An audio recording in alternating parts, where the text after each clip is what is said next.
All right, so this is going to be a quick video demonstration on how to make some molds so that you can reproduce some of the pieces that you create. So this works really good if you have an original that you want to make replications of. So I'm going to be replicating or making a mold to replicate this chest piece right here. And you can see to start with, I put a little eye screw in the bottom of it, and then I surrounded that eye screw with clay.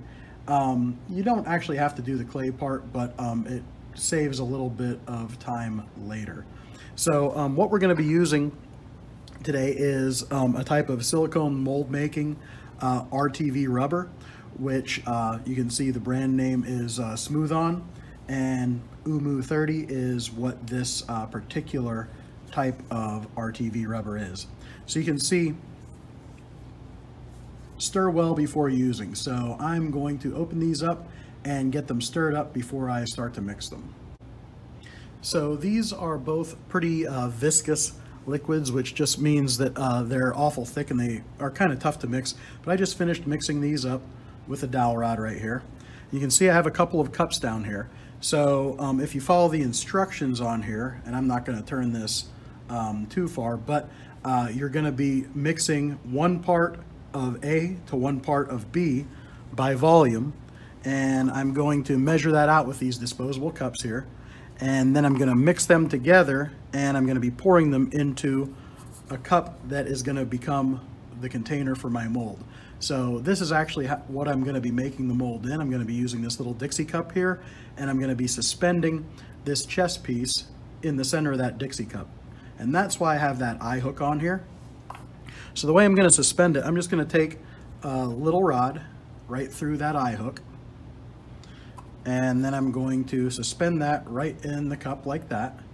And I want to make sure that the cup is big enough that the chest piece isn't actually touching any of the walls. There needs to be space for the rubber to fully surround it. So I am going to go ahead and start to pour some of each of these parts, part A and part B. And since I want to make just about a full Dixie cup worth of it, I'm going to do about half of a cup of each part.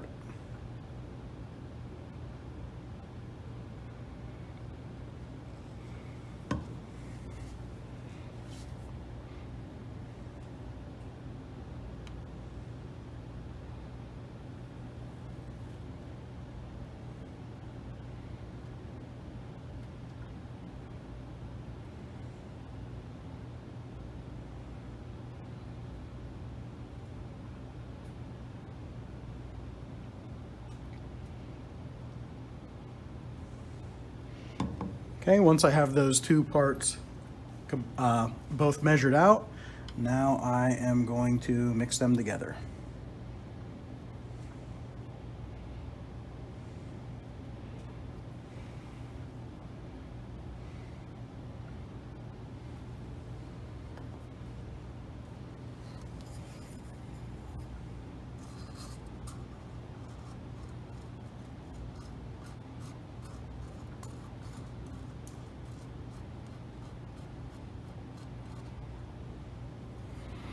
Okay, and now they're both in the same cup that I'm going to be mixing with.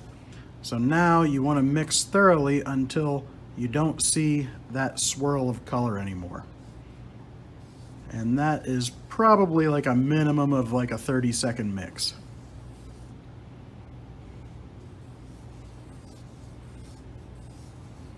With the pink and the blue liquids, I would expect this eventually to settle into kind of a purplish color, but I haven't used this specific rubber before.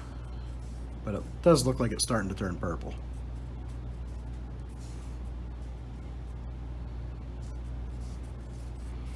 Make sure when you're mixing that you are getting all the corners down at the very bottom of the cup, all along the walls. You don't want there to be any part that is left unmixed.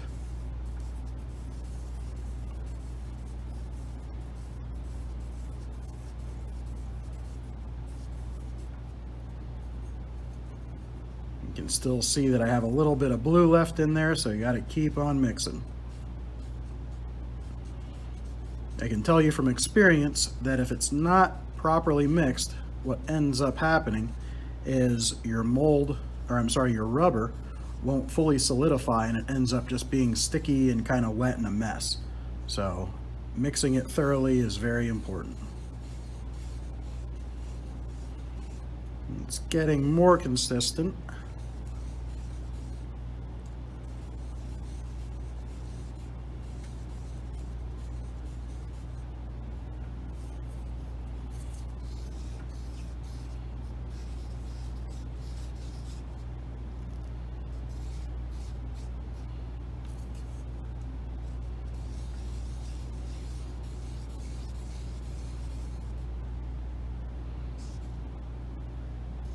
All right, that is looking a lot more consistent. I'm not seeing those differences in colors anymore, except for right along the edge of the cup, which I can't fully get that.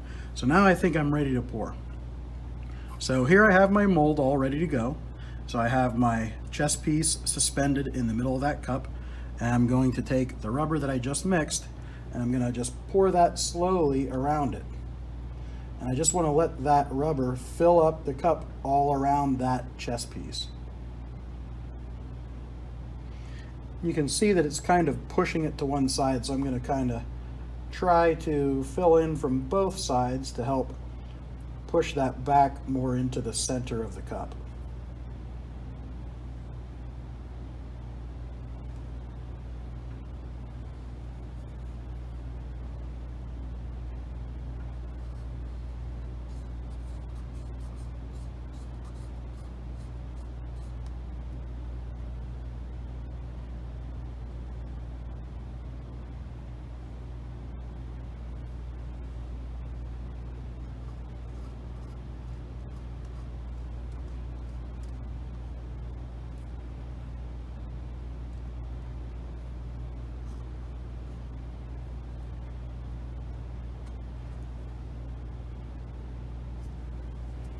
And it appears that I have a little bit less than what I should have. So I'm going to mix just a little bit more back up and fill that top in.